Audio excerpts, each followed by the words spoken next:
What's up, everybody? Welcome back to the Overwatch League Report. I'm your host, Tamor, and I'm joined as always by Ben.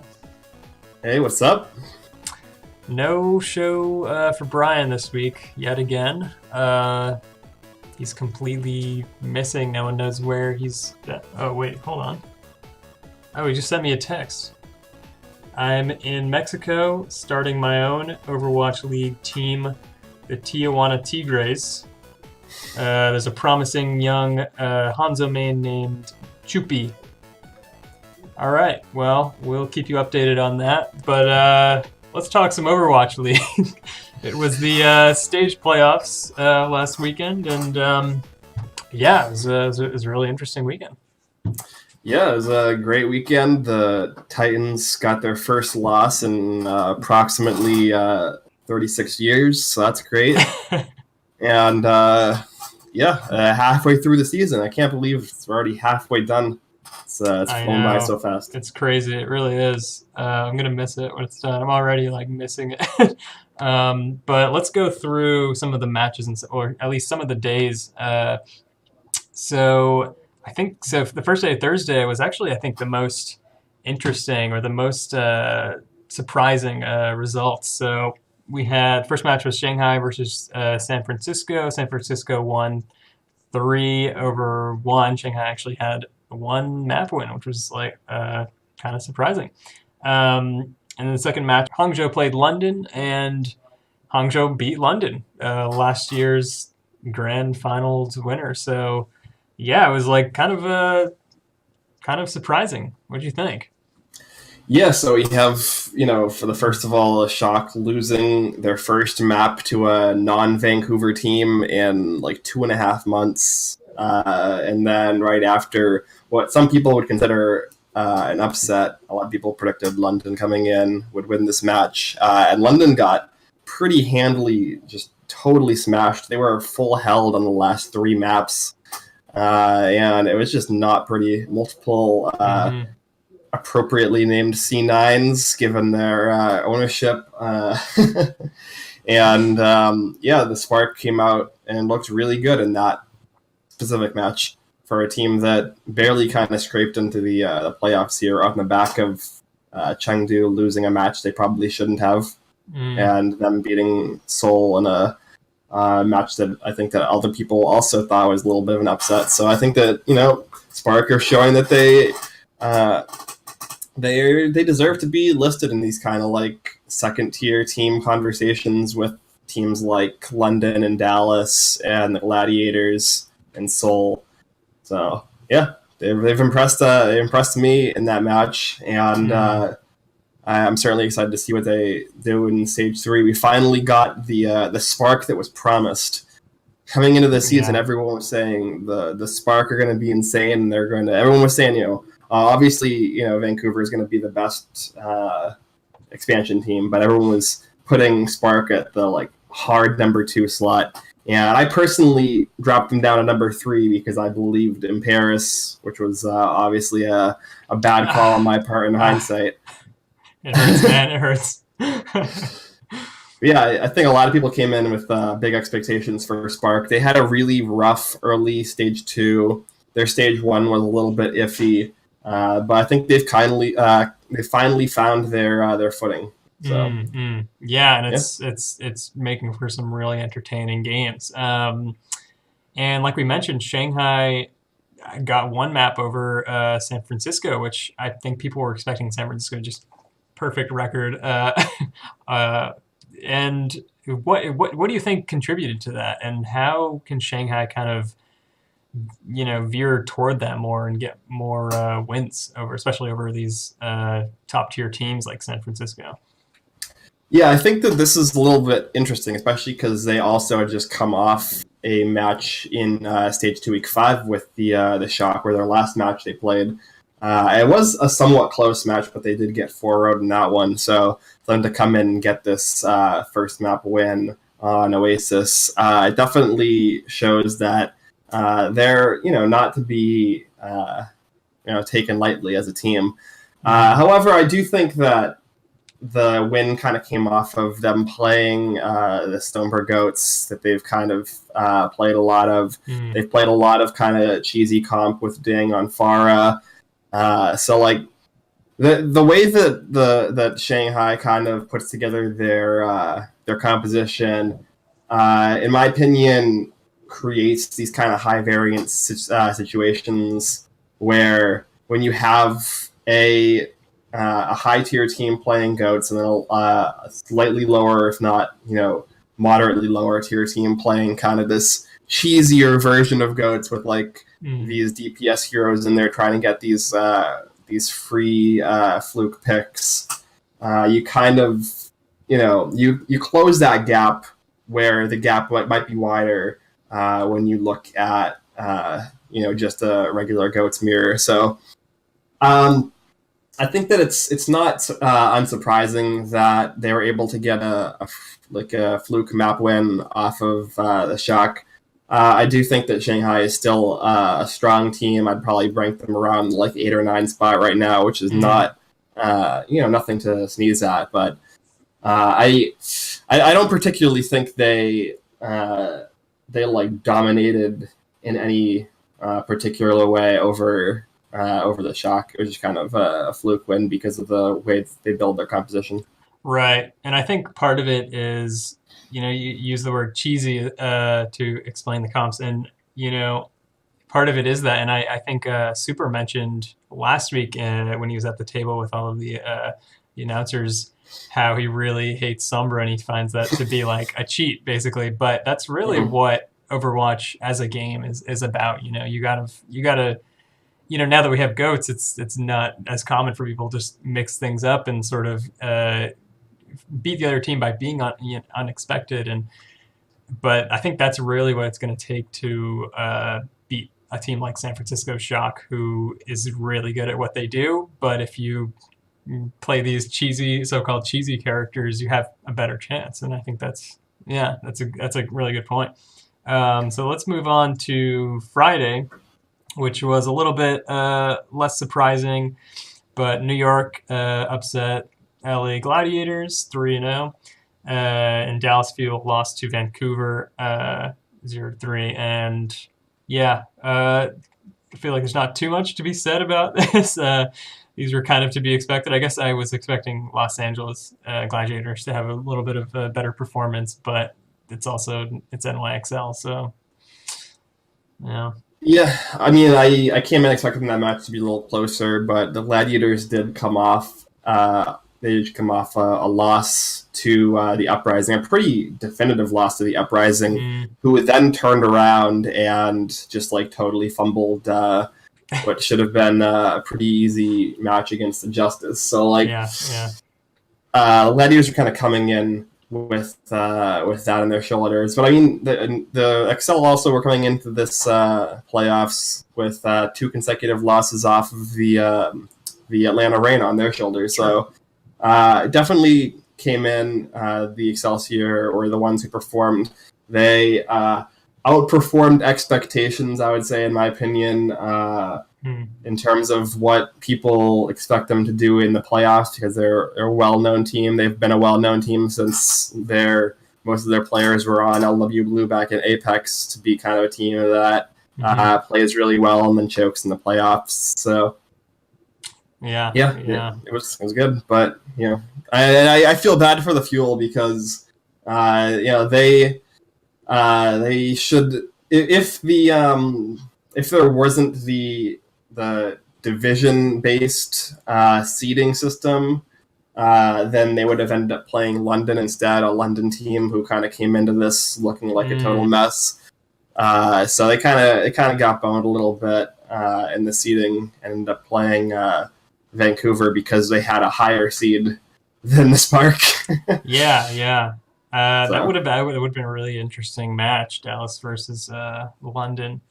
But so let's move on to Saturday, which we had Hangzhou versus San Francisco, who were of course upset and didn't get any maps. And then we had NYXL versus Vancouver, which as I mentioned last week, this was the match I was really looking forward to, and I was expecting to, be like the most exciting map of all time, or the most exciting match of all time. And yeah, I mean, it was really sad to see NYXL struggle so much. I guess it was new, you don't actually see them do so poorly, but yeah, what'd you think?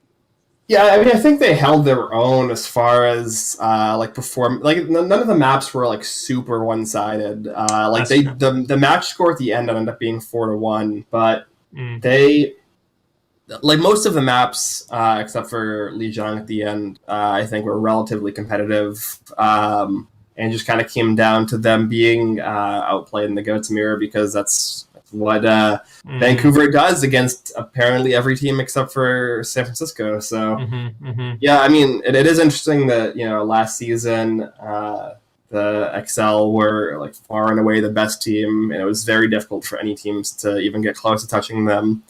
And now there are two teams that are probably better than them at this point, and Mm. this is a new feeling for them, a new situation where they're coming into a match the underdogs, which is I don't think ever been the case before. Exactly. Yeah. Yeah. I think for me, it came down to just that, Bumper's such a good Reinhardt and his team play around him so well. And I mean, the other thing that because we were texting about this, the aggression from both teams is like, it was like parallel, they're both these very aggressive players. They both have very aggressive players, but Bumper was just so good. And they, like I said, they kept him alive. Yeah. Yeah. I don't know. Yeah, I mean, it's actually interesting because like classically New York is known for having more of a defensive style, but in this match they did show a lot more aggression, especially Mm, on Busan at the very beginning, where I actually thought they were going to win that map, mm, but they kind of dropped the ball in point three. hmm. But yeah, their aggression, especially on the sanctuary point of Busan, was really surprising. But I think that they probably figured that they weren't going to beat Vancouver playing their normal style because Vancouver was just so good at playing this like face mash style they do, where Bumper just like totally overextends, but then gets like saved from Yeah. 9 health Yeah. because his team is so good at supporting him. Yeah. Yeah. Um, yeah, Yeah. I mean, I'm glad that we got to see this now because the only time that Vancouver and New York are playing each other during the regular season is in the last week of the season, where Oh wow. Vancouver is playing New York and San Francisco in that week. Wow. Um, Yeah. So they'll so eventually have a rematch, at least one. Um, yeah, and I look forward to that as well. Maybe New York has learned a few things. I'm slowly becoming a New York fan just because I live in New York, and they're also not, they're more exciting to root for now that they're not like the only team that's like getting straight wins. So that, of course, led us to a final showdown or a rematch, if you want, against Vancouver and San Francisco. And last time Vancouver, I mean, it was very even, but Vancouver did come out on top, and this time San Francisco shocked. They brought their game, and they ended up winning. yeah, I mean, it's actually interesting because in both matches, they went into map six with the Shock having a 3-2 advantage, and in last stage, the Titans came back and they won map six, map seven. But here we see the Shock closing it out on Blizzard World, right? Yeah, yeah, I think so. And yeah, I think that there were a number of things to point out in this series. I think that the number one thing to point out is just the Shock's dominance on both control maps they played, where they didn't let the Titans get a single point in either of those maps. Mm, And I would say that 3 out of the other 4 maps were pretty close and could have gone either way, with the exception being yeah, Harris, where the Shock really kind of got totally shut down. Um, yeah. but yeah, I mean, when you kind of look at the not close maps that we see in the series, the Shock are looking come out on top on 2 out of the 3 of the quote unquote blowouts that we saw. So yeah, I mean, there's a lot of interest now in kind of determining whether or not the Shock are the better team now. I know I've seen a lot of people say after this match that now the Shock are definitively the best team in the Overwatch League. They've usurped that top spot from the Titans. Right. But I mean, the Titans still haven't lost a regular season game, whereas the Shock had 3 losses in the first stage to New York, to the Titans, and to in a map 5 loss against the Gladiators.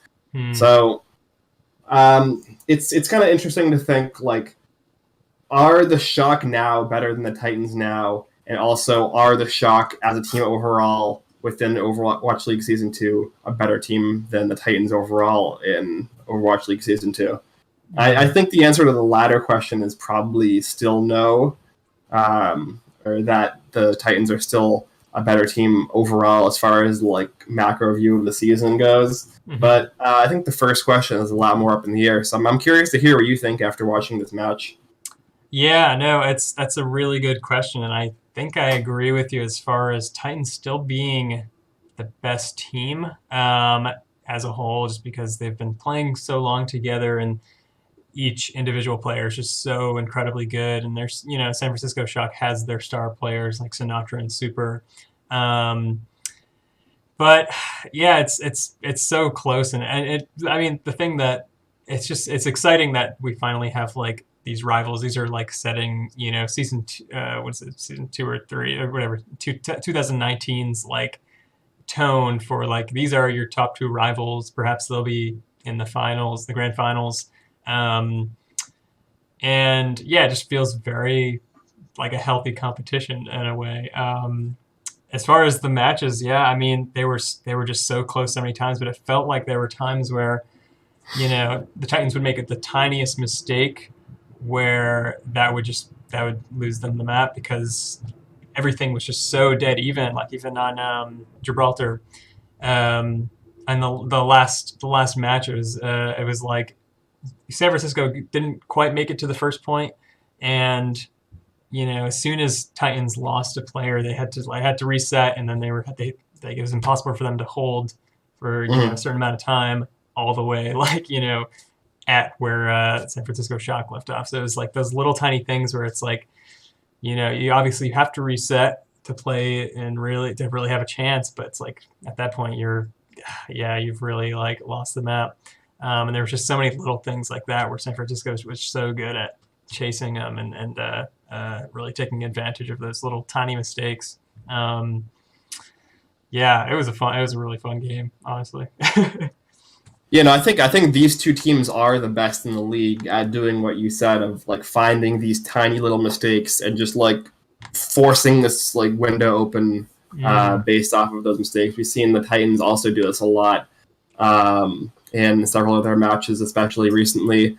But yeah, I think that a lot of these fights did kind of just drag on forever because neither team wanted to give an inch, and even if they lost a player, they still wanted to be able to try and bring it back. And they were also like super confident that they were able to like hold enough where they could get their reinforcements back. And because they both have this kind of like batter head style, it was able to maintain that long. I think another case, though, of this not necessarily being true is on the first push on Kings Row for the Shock, where they were able to take point A so fast because Hoxel was like slightly out of position and Moth was able to get around, get a boop on him. They were able to pick him off almost immediately, and Bumper didn't feel comfortable enough without that armor pack to back him up. Yeah. Where they just like pulled out of the fight, which is very non-standard as far as the Titans go. Usually they're willing to play those 5v6s. I think it shows a lot of respect they have for the Shock as an opponent. Oh, exactly. Yeah, they are playing a little bit more carefully than they would if they were playing a lower tier team for sure. Mhm. But that's something I was thinking about this weekend. I mean, I think most people would agree that the most entertaining games are when it's dead even, and that's why I love watching Boston Uprising play because they usually go to five, and it's like will they win? Or are they just gonna like lose these random maps that you expect them to win? Which provides a really fun game. But I mean, looking at these stage two playoffs, most of these matches are basically upsets. You have like NYXL getting all of their, games or getting their games pretty easily, but then like Vancouver dominating them. And it just doesn't feel like beyond like Vancouver and San Francisco, most of these games were just like kind of easy wins for the better team. And I don't know. What do you think about that? Yeah, I think that is a lot. I think we've talked about this before as well on the show, where it's a lot to do with the meta itself Mm, because this like goats v goats mirror is such a like skill heavy matchup and like a teamwork heavy matchup where a single mistake can be punished by a better team so easily, and so that is leading to these very lopsided matches. And that's why you see these kind of lower tier teams trying to play these, cheesier comps where they play, these DPS heroes to mm, try and widen the variance of the matchup so that they can maybe squeeze out some wins. We've mm, seen Boston do this with playing Doomfist and May. We've seen some mm, like Roadhog being cycled in again with the Dragons playing Ding on Farah. A lot of these teams mm, playing Somber Goats, even though Somber Goats is kind of seeing a little bit of an exit from the meta. Um, mm. yeah, I mean it's there is because of the goats meta a little bit of preponderance of these blowouts, but Mm, that can kind of lead us to something that I wanted to bring up, which is that there's been some like rumblings in the community that there's some maybe talk about them locking a 2-2-2 role mm, for stage three.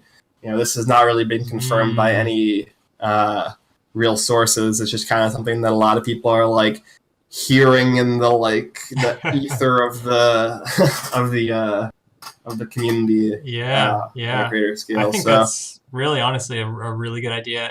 At least, in the very least, it would be interesting if they would have one of the four matches locked, or maybe even like two of them in the same way you have, different types of maps and different, it would definitely add to the competition, and it would give some teams a better chance, I think, and it would be more entertaining for sure. I hadn't heard that, and that's like I'm really happy that that's like even like on people's radar.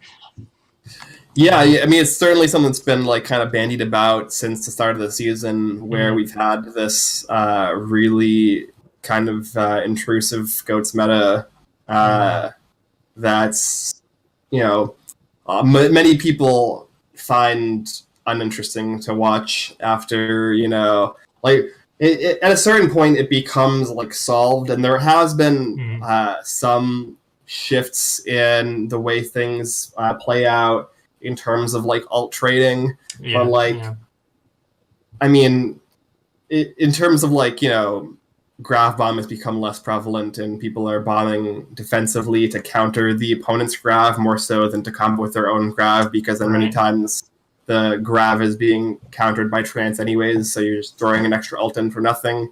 right, right. um, but like that's not like that's like interesting for like a very short period of time, and Yeah, then like they're just the developments that the meta allows aren't fast enough to keep up with the like entertainment level that the product can produce. So yeah, I'm interested to at least see what a 2-2-2 roll lock would look like, and like how that would change how these teams perform.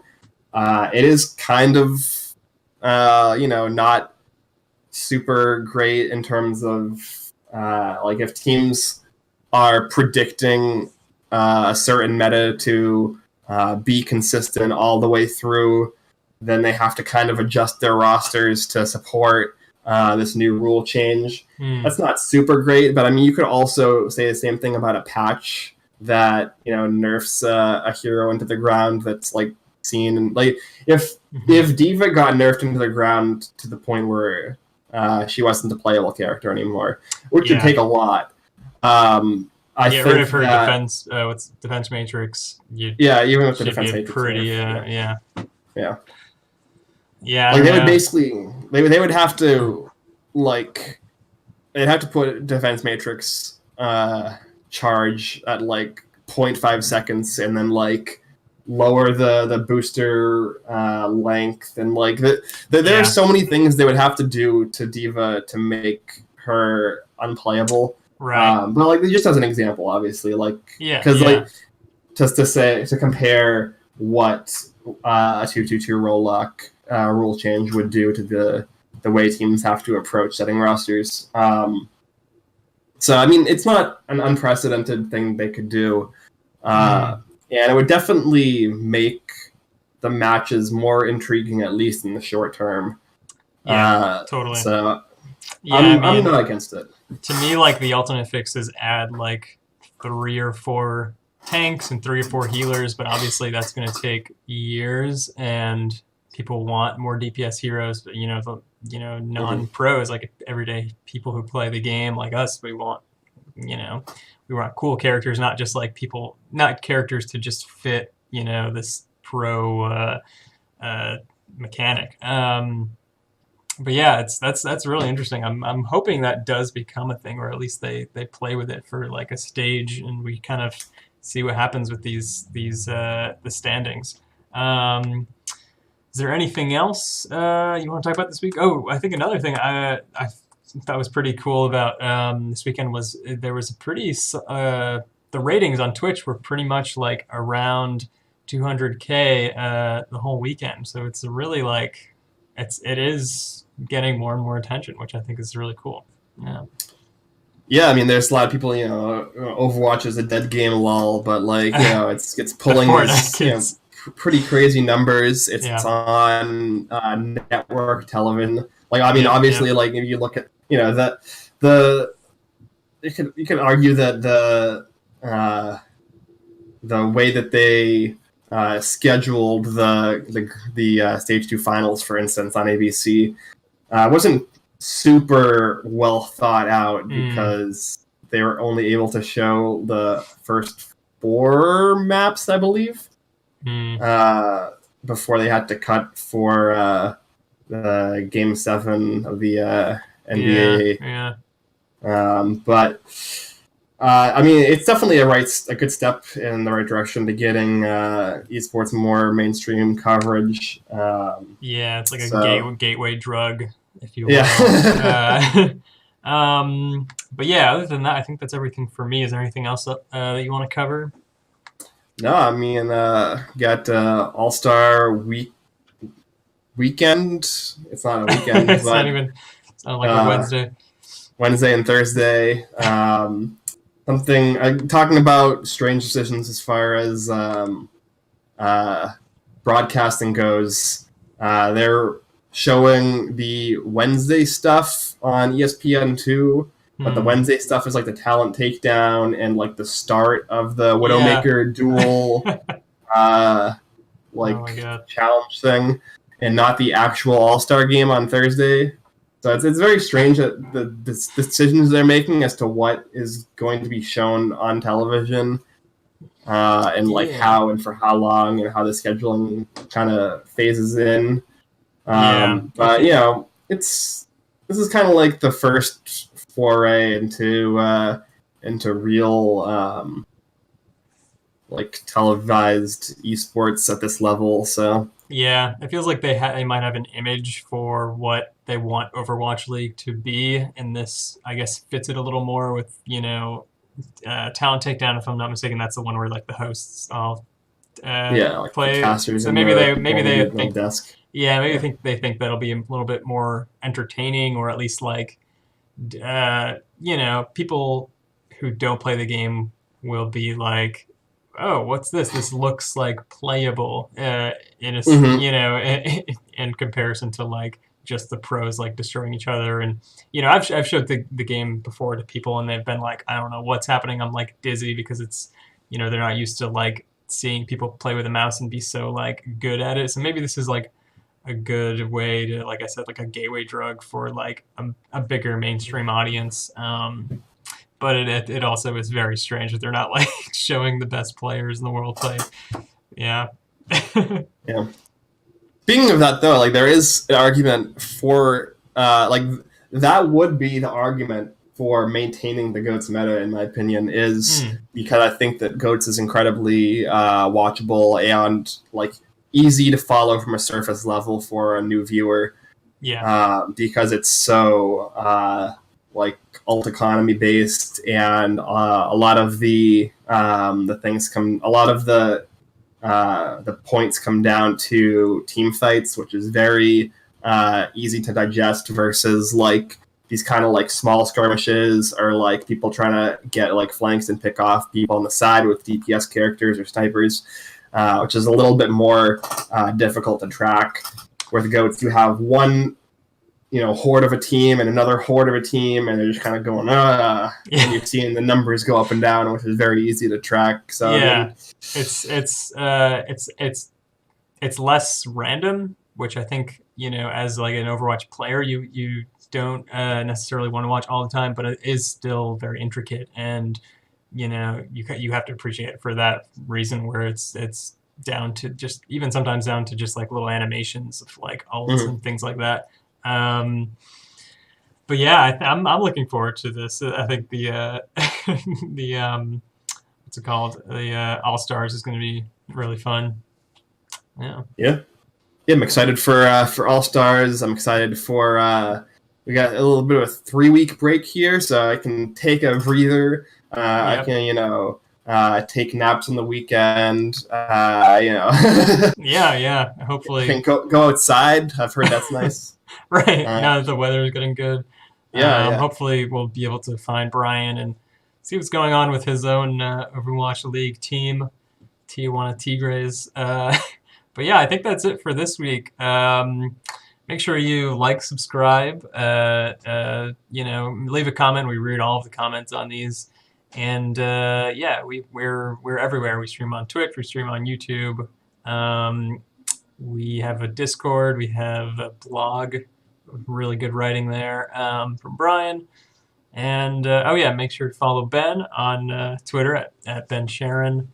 I don't have a Twitter, but you can follow Brian at the fake Bmar. Mm-hmm. Um, yeah, Follow Wicked Good Everything at WG Everything, yeah, yeah, and yeah, links are in the channel and all our social media. It's very easy to find. Everything is either, or almost everything is just Wicked Good Everything. yeah, exactly. Instagram is that, which is that, yeah. So, Yeah, yeah, yeah. yeah. Cool. All right. Well, thank you for watching, and we'll see you next time. Bye.